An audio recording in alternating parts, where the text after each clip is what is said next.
you go talk to Commander Baron. I've had enough excitement for one day.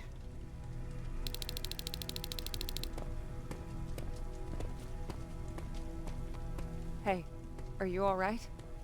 We just got the news about the attack. They're getting closer, aren't they? Hey, glad to see you alive. And thanks for sticking your neck out for us. I wanted to tell you that, you know, just in case. Lay still. Don't move.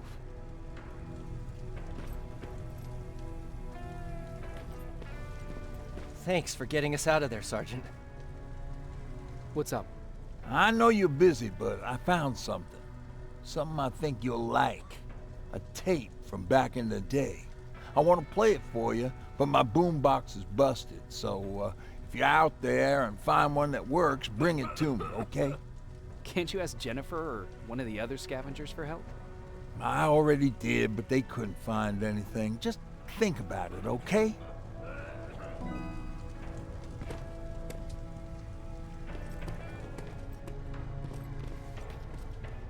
Jacob, How are the wounded doing? the few that came back, they're doing fine. We patched them up, and at this point we're just sitting and waiting. What's on your mind? Ever since you asked me about Peter, I can't stop thinking about him. Like a teenage girl. That's your fault, young man. Have you tried looking for him? I've looked for him for a while. I went to the place where we said we'd meet if we ever got separated. But he wasn't there. Maybe it's stupid. Maybe I should stop thinking about him. He's probably dead by now. God knows he can't take care of himself. Do you want to find him? Sometimes I think I should drop everything and go. I would get an earful from Baron, but she's nothing I can't handle. Anyway, what I didn't tell you before is that during Judgment Day, I lost a child. Our child. I don't know if it would have happened anyway, but I like to blame the machines for that. I think that Peter felt with Taylor we were given a second chance. God, he's still out there waiting for me, isn't he? Probably sitting in his rocking chair back in our house in Hollywood Hills. Oh, where the hell are you, Peter?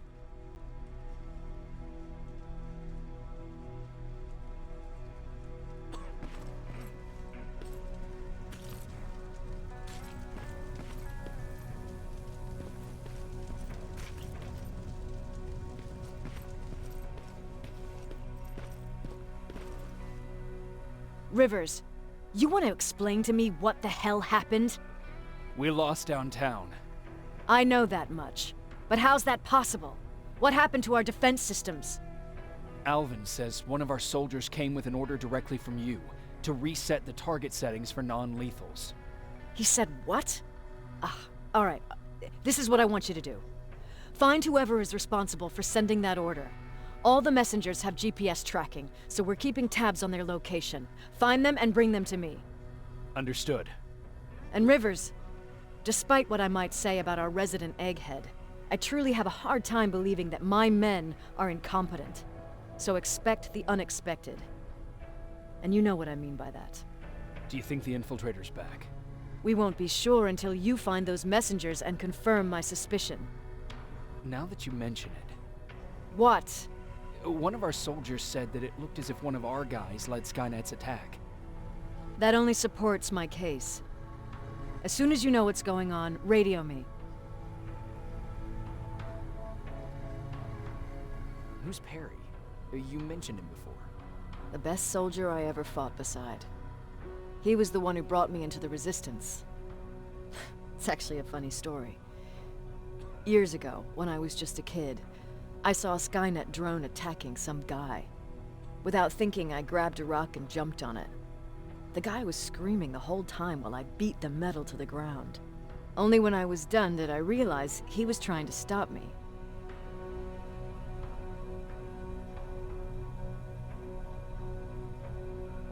Seems you were a tough kid.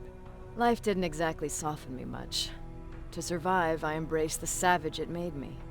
He was a resistance scientist, and that drone was one of his projects. So you can imagine he wasn't too happy when I smashed it to pieces. But he wasn't alone. There was this huge guy with a rifle on his shoulder, almost choking with laughter. I sure made his day.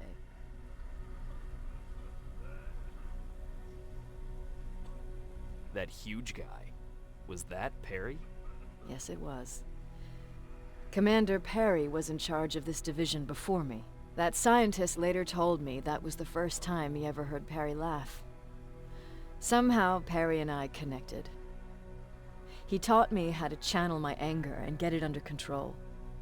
He introduced me to Connor, and that's how I got to the 132nd.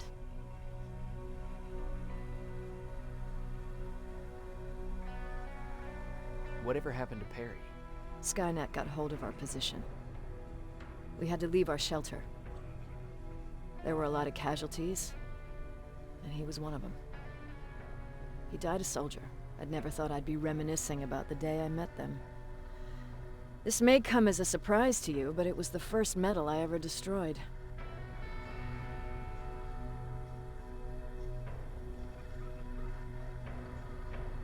Sounds like you were late in joining the Destroy Skynet campaign. Before that, it was people, not machines. But that's a different story. You want me to break radio silence? They have a head start on us. At this point, we can't afford to lose any time.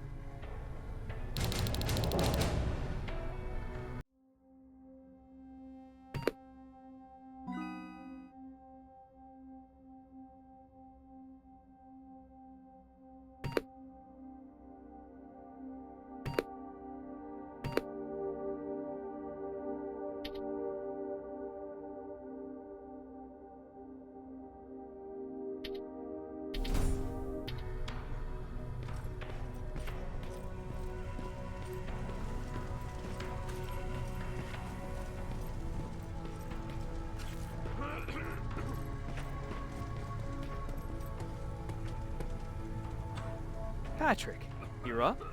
There are people who need help more than me. Anyway, I can't talk. I have to bring something important to Erin.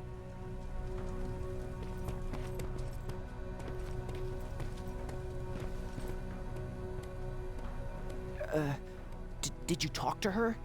Is she mad at me? If I follow her orders, then I'm a bad guy. If I don't follow her orders, then I'm a lousy, incompetent egghead without a spine. There's no winning with her.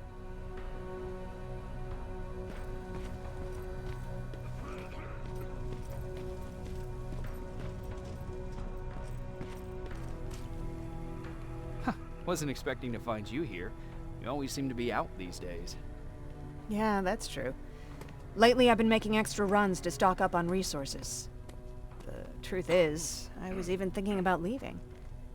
But right now, I'm just waiting for my team to head back to downtown to look for other survivors. Let's hope there still are some. I see that Patrick's doing better. He is. He's a fighter. Certainly has more courage than I do. Why did you want to leave? In the face of what's going on now, it will sound stupid, but it just got to be a bit much, you know? With Patrick hurt, I started to wonder if I'm even doing him any good by sticking around. I've been trying to protect him all this time, but I couldn't. I've proven that much already. First in Pasadena, then at our hideout. I was thinking that maybe he'd be safer here at the shelter. But don't worry, I changed my mind since. Is there something on your mind? Actually, I have a secret to tell you. You've a fan. Patrick really looks up to you. It's good for him to have a role model. And I don't think he could have chosen better.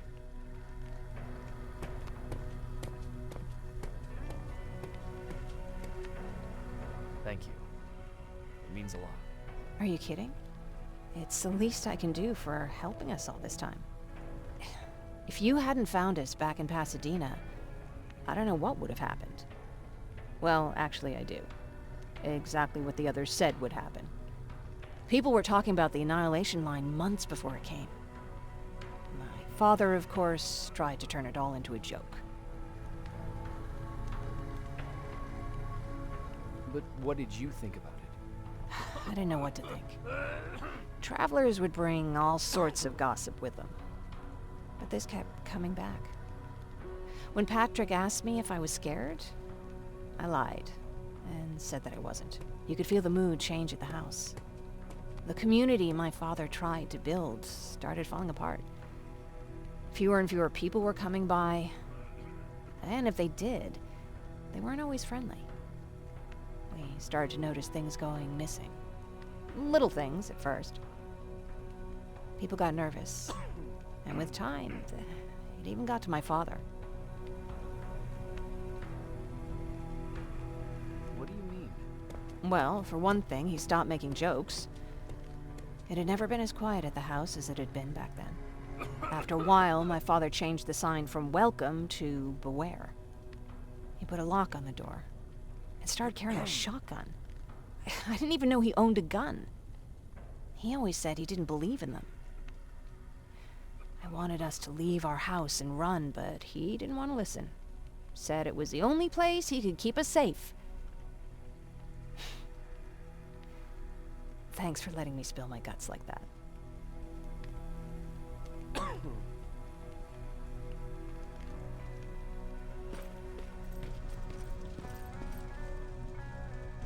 Do you need... Can I see your hardware?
You need anything? Can I see your hardware?